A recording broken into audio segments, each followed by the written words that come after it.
حضرت علی کرم اللہ وجہ کریم رسول اللہ صلی اللہ علیہ وآلہ وسلم نے حضرت علی کو گود لیا تھا، اور ایسے لیا تھا کہ ابو طالب جو تھے نا حضرت علی کے والد، ان کے 8 یا 10 بچے تھے، تو مکے میں قحط پڑ گیا۔ حضرت علی کی حضور کی شادی حضرت خدیجہ سے ہو چکی تھی، تو حضرت خدیجہ بڑی مالدار تھی، اور جب شادی ہوئی تو انہوں نے اپنا سارا مال حضور کے قدموں پہ نثار کر دیا۔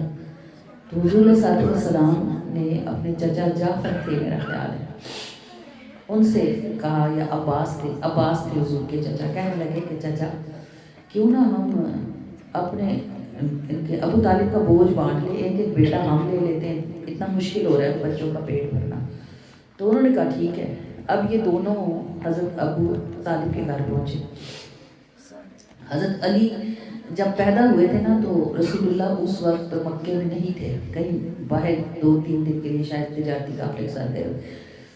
تو جب واپس آئے نا تو ان کو پتہ چلا کہ ابو طالب کے گھر بیٹا ہوا ہے، تو اپنی چچی کو مبارکباد دینے گئے کہ ان کو کہا کہ آپ کو بڑا بہت مبارک ہو، اللہ نے آپ کو ایک بیٹا ہوا۔ تو وہ غمگین ہو گئی۔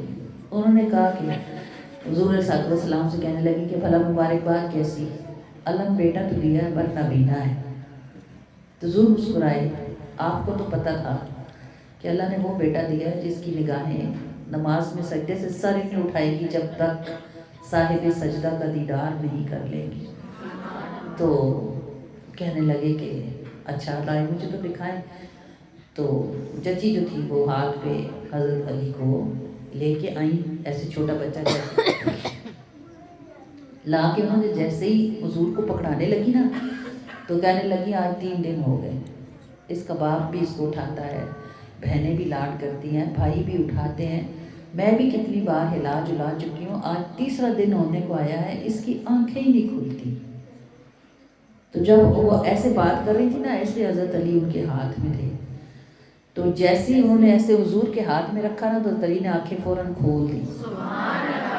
اب آنکھیں کھولی تو پہلی نظر کدھر پڑی؟ حضور کے چہرے پر پڑی۔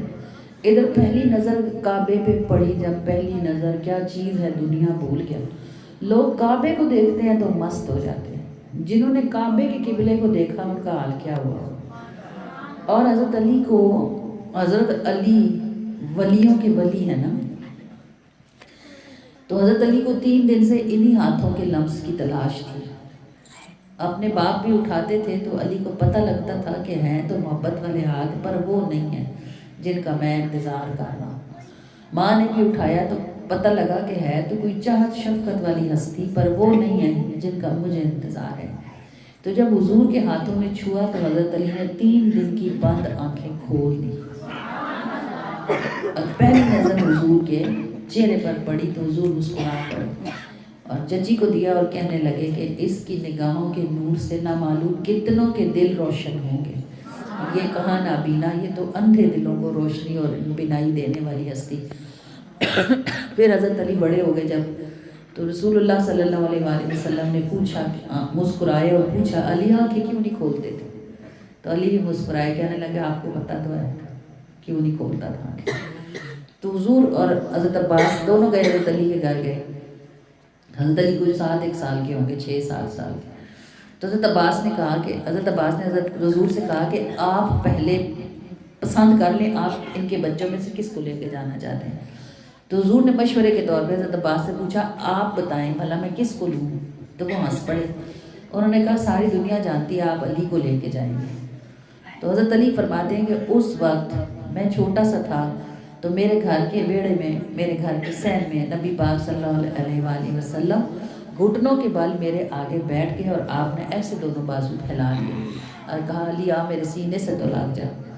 حضرت علی کہتے ہیں حضور نے پھر مجھے جب اپنے سینے سے لگایا اور آقا کریم پھر حضرت علی کو اپنے گھر لے آئے، اور پھر باقی ساری زندگی حضرت علی کا سینہ حضور علیہ السلام کے سینے کے آگے ہی رہا۔ جب ہجرت کا وقت تھا، جب غزوہ احد میں مشکل کا وقت تھا، جب غزوہ خیبر ہوئی، جب حنین ہوا، جب بدر ہوا، تو حضرت علی کا سینہ ہمیشہ حضور کے سامنے ہی رہا۔ حضرت علی اپنے ایک گروہ کے ساتھ، حضرت علی کی اتنی یعنی ایسی باتیں ہیں جو ہمیں سمجھ نہیں آتی. وہاں پڑھتے ہیں نا ناد علی میں مظہر العجائب پڑھتے ہیں نا حضرت علی کی ایک وہ چھوٹی سی دعا ہے ناد علی، ناد علی کے نام سے نا، اس میں آتا ہے مظہر العجائب. مظہر العجائب یعنی ایسی ہستی جس سے عجیب و غریب باتیں صادر ہوتی ہیں جو لوگوں کی عقل میں نہیں آتی. حضرت علی سفر میں تھے نا تو پانی کی ضرورت پڑ گئی، تو یہ جہاں تھے وہاں ایک عیسائیوں کی عبادت گاہ تھی، ان کے پاس پانی تھا. تو بندہ بھیجا کہ اس کو بولو ہمیں استعمال کا پانی دے. وہ کوئی بدبخت، اس نے کہا کوئی پانی شانی نہیں، جاؤ 6 میل دور یہاں سے دریا ہے یا کنواں ہے وہاں سے ملے گا پانی. تو ساتھی پریشان ہو گئے کہ ہم پیدل 6 میل پیاسے کیسے چلیں گے. حضرت علی نے کہا چھوڑو اس کو، ادھر آؤ میری بات سنو. اور سارے حضرت علی کے گرد اکٹھے ہوئے. آپ نے کہا یہ جو 5-6 قدم کے فاصلے پہ ایک مٹی تھی، جگہ تھی نا، آپ نے فرمایا اس کو کھودو، ادھر پانی ہے. اب وہ پادری جو تھا وہ اپنے گرجے کے دروازے پہ کھڑا ہوا. صحابہ نے کھودنا شروع کیا. جب کھودا تو اندر سے ایک بڑا پڑ بولتے ہیں نا اس کو، جو پہاڑی بڑا پتھر ہوتا ہے نا، وہ پتھر تھا. تو اب حضرت علی نے فرمایا اس پتھر کے نیچے میٹھا پانی ہے. تو دیکھیں اتنا پتہ تو حدود کو بھی چلتا ہے. لوگ کرامتیں بیان کرتے اور سنتے جھجکتے اور شرماتے ہیں، او جی اللہ کی ذات کے ساتھ شریک کر دیا. بدبختو اتنا ہنر تو حدود کے پاس بھی ہے. یہ جو تاج والا پرندہ ہوتا ہے نا، یہ اگر 60 میل کی اونچائی کے بھی اوپر اڑ رہا ہونا تو اس کو نظر آ جاتا ہے زمین میں پانی کہاں ہے. یہ تو علی ہیں جن کو آقا کریم صلی اللہ علیہ وآلہ وسلم نے فرمایا من کنت مولا فہو علی المولا. تو حضرت علی نے کہا اس پڑ کے نیچے پانی ہے، اس کو اٹھاؤ. اب جتنے بھی تھے، میرا خیال ہے 30-40 صحابہ تھے یا 10-15 تھے، انہوں نے بازو نیچے ڈالے اور پورا زور لگایا تو وہ ہلتا بھی نہیں تھا. حضرت علی نے کہا ہٹو تم باہر نکلو سارے. وہ باہر نکلے تو حضرت علی نے انگلیوں کی یہ جو پورے ہوتی ہیں نا، یہ پوٹے جو ہوتے ہیں نا، یہ اس پتھر کے نیچے رکھے تو وہ پتھر ایسے اٹھا جیسے انڈا اٹھا لے بندہ. جو جب حضرت علی نے اس کو اٹھایا نا تو پادری بھاگا آیا. اس نے پوچھا انت نبی، کیا آپ نبی ہیں؟ حضرت علی کہا نہیں. وہ کہنے لگا انت اخو کا نبی. اس نے کہا اگر آپ نبی نہیں ہیں تو آپ نبی کے بھائی ہیں. انت ولی علی، کیا آپ علی ہیں؟ تو حضرت علی نے کہا تجھے کیسے پتہ لگا؟